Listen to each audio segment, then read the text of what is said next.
Hello बच्चों, कैसे हैं आप सब। आज हम लोग देखने वाले हैं क्लास साइंस का चैप्टर 5 जिसका नाम है लाइफ प्रोसेस। चैप्टर का नाम हिंदी में बोलें तो जैव प्रक्रम।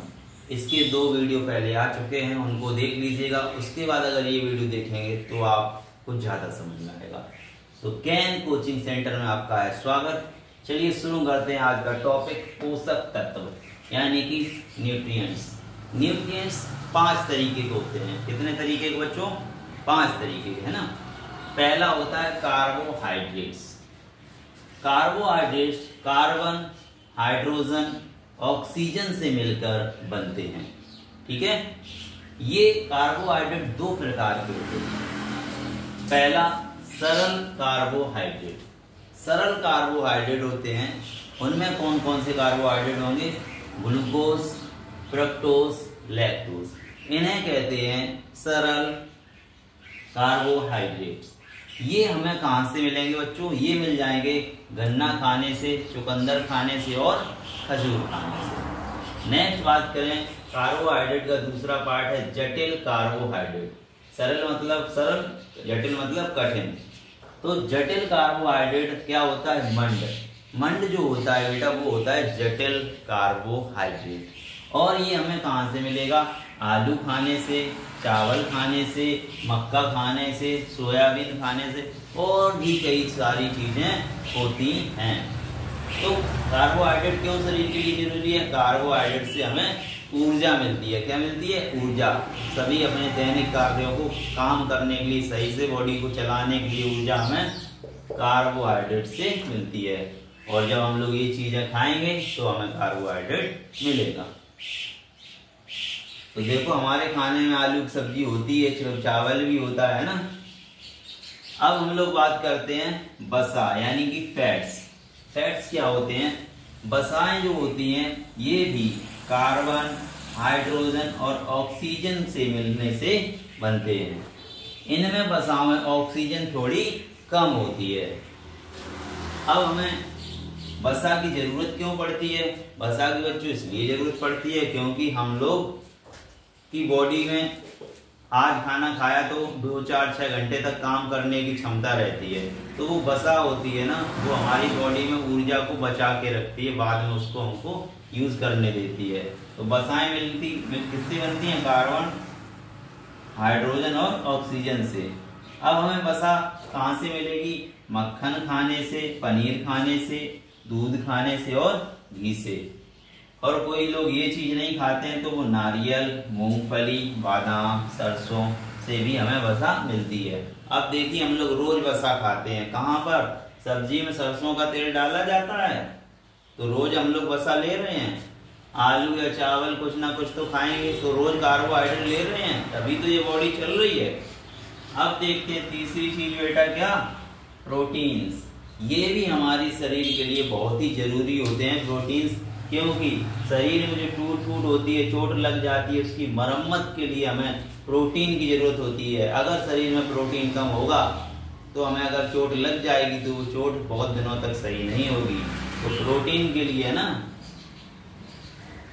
प्रोटीन के लिए भी बताएंगे क्या क्या आपको खाना चाहिए।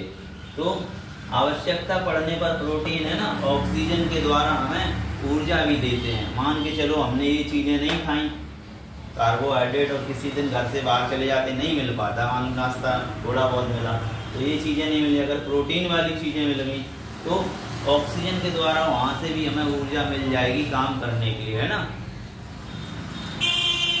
अब प्रोटीन बनता किससे है? प्रोटीन बनता है बच्चों कार्बन, हाइड्रोजन, ऑक्सीजन तथा नाइट्रोजन। कार्बन, हाइड्रोजन, ऑक्सीजन तथा नाइट्रोजन के मिलने से बनता है प्रोटीन। तो प्रोटीन कहाँ से मिल सकता है? कुछ लोग जो नॉनवेज खा लेते हैं, जैसे कि मांस, मछली, अंडा, है ना, और दूध, पनीर। दूध पनीर तो सभी खा सकते हैं। तो कुछ लोग जैसे मांस, मछली, अंडा खाते हैं तो उनको तो वहां से प्रोटीन मिल जाएगा। अगर मांस, मछली और अंडा नहीं खाते हैं तो क्या खा सकते हैं? दूध, पनीर, दालें, है ना, गेहूं देखो खाते हैं डेली, गेहूं की रोटी खाते हैं। तो गेहूं की रोटी खाते हैं, उससे क्या मिलता है बेटा? प्रोटीन मिलता है। सारी चीजें तो मम्मी बना के देती हैं, लेकिन कोई कोई की मम्मी जानती हैं कार्बोहाइड्रेट, वसा, प्रोटीन हम अपने बच्चों को खिला रहे हैं। किसी की मम्मी को नहीं पता है, लेकिन तब भी वो अनजाने में खिला तो रही हैं। गेहूं की रोटी बनती है, प्रोटीन मिल गया, सब्जी बनती है तो कार्बोहाइड्रेट मिल गया, चावल खाते हैं तो कार्बोहाइड्रेट मिल गया, और सरसों का तेल डाला जाता सब्जी में तो वसाएं मिल गई। हर एक चीज मिल रही है, तभी ये बॉडी चल रही है। अगर चीजें ना मिले तो बॉडी ठप हो जाएगी, हम लोग काम नहीं कर पाएंगे। तो हमने यहाँ पर जाना बेटा, क्लास 10 का चैप्टर है जैव प्रक्रम, उसमें हम लोग पहले और पढ़ चुके हैं। अब हम जान रहे थे पोषक तत्व, जिसमें जाना कार्बोहाइड्रेट, वसाएं, प्रोटीन। 2 और पोषक तत्व बचे हैं, इसको नोट कर लीजिएगा। अभी हम उनको भी आपको समझा देते हैं।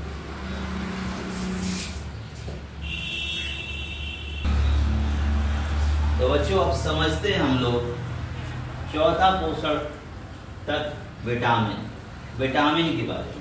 विटामिन को इंग्लिश में विटामिन भी कहते हैं।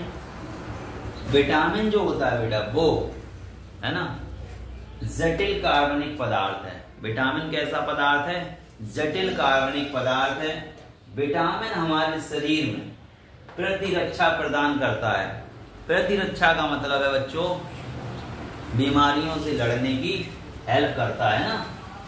और विटामिन हमारे शरीर की वृद्धि कारक भी कहते हैं, यानी हमारे शरीर में वृद्धि होती है।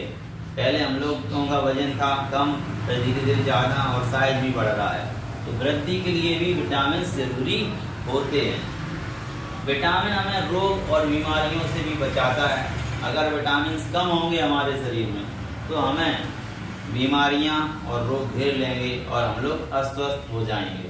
तो विटामिन हमारे शरीर को रोगों से भी, बीमारियों से भी बचाता है। अब बेटा विटामिन 2 प्रकार के होते हैं।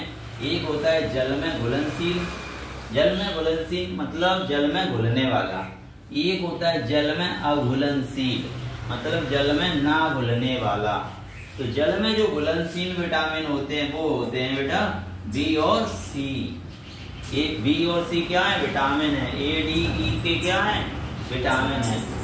A B C D E के ये क्या होते हैं? विटामिन होते हैं। लेकिन जल में कौन कौन घुल जाता है? बी और सी। जबकि जल में नहीं घुलते। कौन कौन से नहीं घुलते जल में? ए डी ई के, ये जल में नहीं घुलते हैं। अब हम लोग जानते हैं 5वां पोषक तत्व क्या है? जल और खनिज लवण। तो जल तो हमारी बॉडी के लिए बहुत ही जरूरी है। बिना पानी के ये बॉडी कुछ काम नहीं करेगी, ये कोई भी कुछ मैटर नहीं करेगा। अगर पानी नहीं हमारी बॉडी में, ना विटामिन काम कर पाएंगे, ना कार्बोहाइड्रेट, ना फैट, ना कुछ। तो जल सबसे जरूरी है। तो जल जीव द्रव का मुख्य भाग है। मेन पार्ट तो है क्या? जल, यानी कि वाटर, पानी। सभी जैविक क्रियाओं में जल भाग लेता है। जितनी भी हमारी बॉडी में क्रियाएं होंगी पानी इसमें जरूर भाग लेगा। पदार्थों की स्थानांतरण में सहायता करता है। जल क्या काम करता है? विटामिन्स को, प्रोटीन्स को, वसा को एक जगह से दूसरे जगह शरीर में पहुंचाता है। कौन? जल। इसी को कहते हैं स्थानांतरण। एक जगह से दूसरी जगह पहुंचाना क्या होता है? स्थानांतरण। अब खनिज लवण के बारे में समझते हैं। खनिज लवण के बारे में, खनिज लवण शरीर में अनेक क्रियाओं में आवश्यक होते हैं। खनिज लवण हैं जो शरीर की अनेक क्रियाओं के लिए आवश्यक हैं, है ना। अंगों के निर्माण में सहायक होते हैं। खनिज लवण जो हमारे शरीर के बॉडी पार्ट बनते हैं, उनमें कुछ बॉडी पार्ट को बनाने में ये खनिज लवण सहायक होते हैं, मतलब हेल्प करते हैं। जैसे कि दांत, हड्डियां। दांत और हड्डियां कैल्शियम तथा फास्फोरस से बने होते हैं। हमारे जो दांत हैं और जो हमारी बॉडी में हड्डियां हैं वो कैल्शियम और फास्फोरस से बने हैं। और कैल्शियम यहाँ क्या हो गया? खनिज लवण। फास्फोरस क्या हो गया? खनिज लवण, है ना। आगे देखते हैं थायरोक्सिन। थायरोक्सिन भी बॉडी के लिए जरूरी होता है। ये किससे बनेगा? लोहा से, हीमोग्लोबिन से और आयोडीन से बनता है। तो थायरोक्सिन बॉडी में नहीं बनेगा तो थायराइड की बीमारी हो जाती है, जिससे गला सूज जाता है। तो यहाँ पर जो लोहा और ये आयोडीन, ये भी क्या है? खनिज लवण है। तो इस वीडियो में हमने बेटा सीख लिया है पोषक तत्व जो कि 5 प्रकार के होते हैं। कार्बोहाइड्रेट, वसा, प्रोटीन, विटामिन और जल तथा खनिज लवण। और इसी तरीके की वीडियो देखने के लिए चैनल केएन कोचिंग सेंटर को सब्सक्राइब कर लीजिए। आपकी क्लास 10th और 12th में 90% से ज़्यादा नंबर आ जाएंगे अगर आपने ये सारे वीडियो देखे। और जब आपके एग्ज़ाम होंगे उसके 1-2 महीने पहले आपको बहुत ही इंपॉर्टेंट क्वेश्चन यहाँ से मिलने वाले हैं जो आपके एग्ज़ाम में आएंगे। तो बच्चों, आज की वीडियो यहीं तक। खुश रहिए, पढ़ते रहिए। जय हिंद, वंदे मातरम।